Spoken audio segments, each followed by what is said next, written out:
Welcome back folks, my name is LastKnownMeal and today we're gonna be talking about Gothic 1 Remake because lately I've been getting a lot of questions about the project, so I wanted to make a video where I'm going to talk about everything we know about it so far, what to expect and what not to expect, because there has been a few changes overall that some are going to be good, some are going to be bad, but we're gonna talk everything about them. But before we get into that, just a quick word from our sponsor. This video is brought to you by Opera GX, a browser for gamers. Take complete control of your browser by setting limits on CPU and RAM so your games don't stutter, and a network limiter which limits the amount of bandwidth that goes into the browser itself. With Twitch integration on the sidebar, quickly access your favorite streamers and content creators and chat through Discord, Twitter and other social media and messaging apps. Opera GX also offers a bunch of amazing themes so that you can customize the look of the browser exactly how you want, and also force dark mode on websites when you are browsing to rest your eyes. You can also visit the GX Corner where you can see the latest news and deals in gaming, read about upcoming news and events, as well as access various stores like Steam, GOG and so on. You can also connect your music provider like Apple Music, Spotify, Deezer with a simple click and listen to those fine tunes. Opera GX also offers a flow feature where you can connect all of your devices and share files, messages and notes between them, including the Opera GX mobile browser and a free integrated VPN into the browser itself. Check out Opera GX today through the link below and take full control of your browser. Thank you for listening.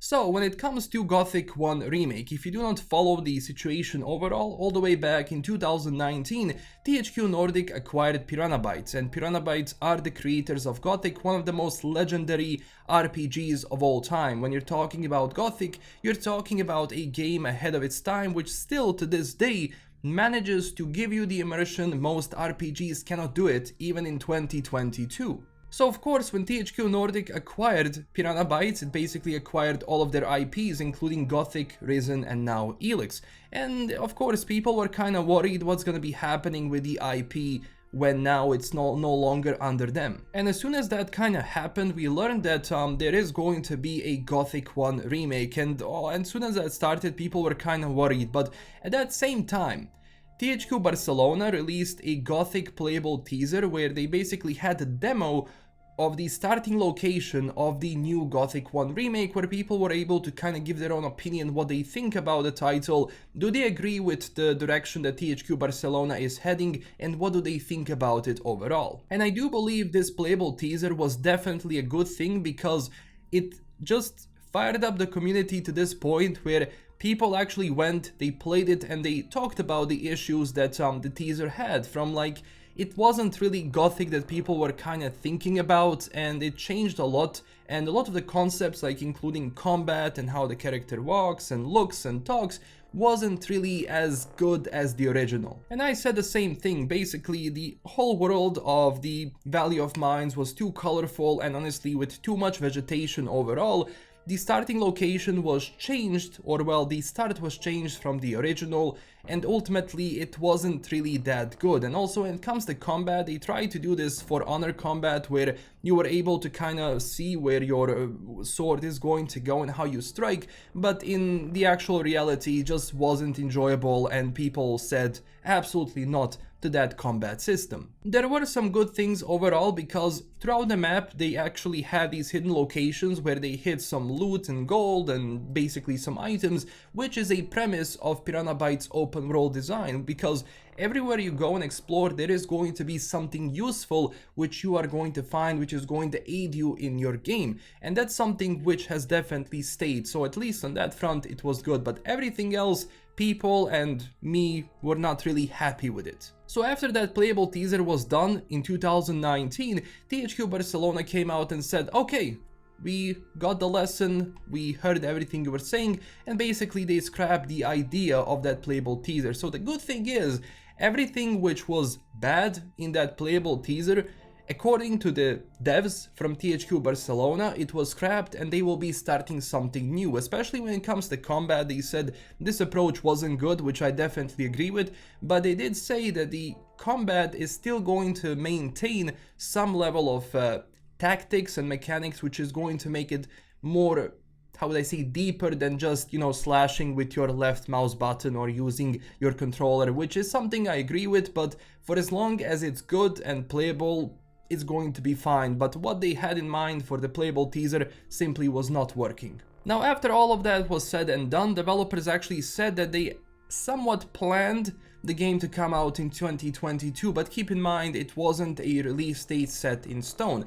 And throughout these couple of months and basically in these 2 years, they have been posting some things, which some of those things are a joke. Like, for example, people asked me about the G Store, the Gothic shop. That's not real. That's April Fool's first joke, so don't even bother with it. There is not going to be a microtransaction store in Gothic, because then the game would definitely fail.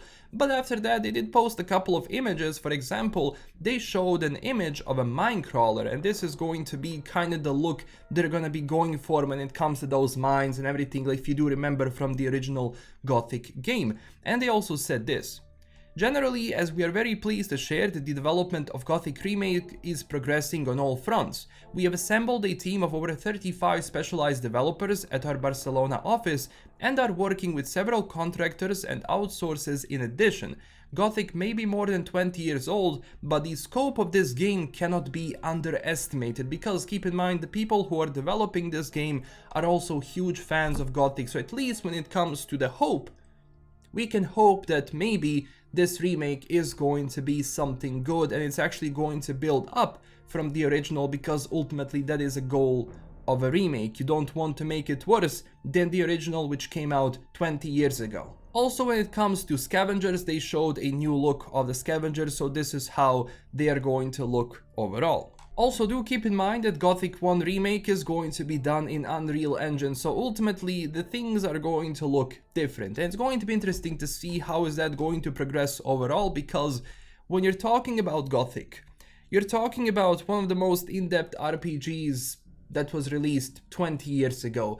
An RPG which enabled you to finish quests in multiple ways, where you had to immerse yourself in the world and actually figure stuff out on your own without having ultimately the map or waypoint showing you where you needed to go. And automatically that whole formula definitely worked, because it made the world interesting, it made characters interesting, it made enemies interesting, because you really had to navigate your way around the world, because if you end up somewhere where you shouldn't basically end up, you're going to be absolutely destroyed and your game is going to end. Now, when it comes to the actual release date, there has been a leak which obviously is not confirmed, so I wouldn't, you know, bet my money on that, but it kind of makes sense from the perspective of what we know about it so far. So this leak says that the actual release date for Gothic is going to be on March 31st, 2023.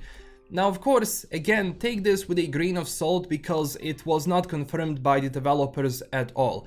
But I don't expect to see this game in 2022, because originally the game was supposed to come out in 2022, but because we haven't really heard anything about it so far, not even a teaser or anything closely related to it, it's safe to assume that this is going to be something moved to 2023, because we're in July, so I doubt they're gonna be starting marketing campaign later on. But it's just me. So 2023, or at least Q1 of 2023, could be somewhat of a logical move for them. But honestly, I'm okay for them to work on this for as long as they can, because Gothic as a franchise, and especially Gothic 1, is beloved by so many people. And if you do create something which fixes everything from the original but still maintains the spirit of the original Gothic 1 and what Gothic 1 was about, I think they're going to succeed. But if this game comes out and it's not similar to Gothic 1 and it's basically a loose adaptation which doesn't even capture what Gothic 1 was all about or what the world design of Piranha Bytes was all about, then it's going to be a complete fail, which is something I can already see if it happens that way. But at the same time, because this is made by people who do love Gothic, who played Gothic, who grew up on Gothic, it gives me a little hope that this, when it comes out, has potential to be good, because especially they released a playable teaser and they said, okay, we agree with everything you have said and we're going to scrap the combat and everything else which wasn't really good.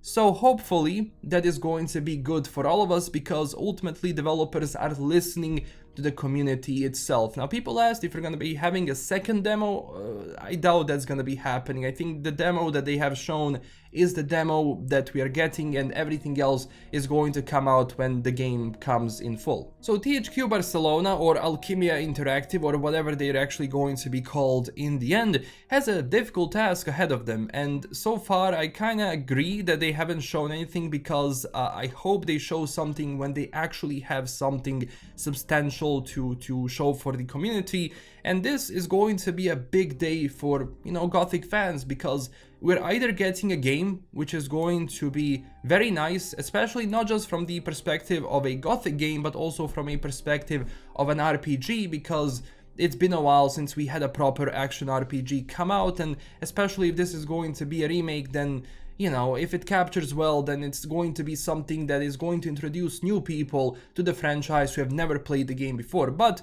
if we don't have something good here, then it's going to be problematic for the franchise itself, because Gothic fans have a bit of a PTSD when it comes to other people developing Gothic, especially if you remember Arcania, A Gothic Tale. That was bad. But at the same time, from the standpoint of Piranha Bytes today and Elix 2 and everything I've seen in Elix 2, look, it's better that maybe Piranha Bytes is not working on this, because they simply do not have enough people for this, and it is what it is for now. Only thing we can do is hope for the best. But that's all for today. Thank you so much for watching. Don't forget to tell me down below what do you think about all of this, and of course don't forget to follow us on Twitter and Discord. And as I said, if you enjoyed this video, smash that like and subscribe button for more. And also huge thanks to my current Patreon supporters. This is LKM signing out. Stay classy everyone, and bye bye.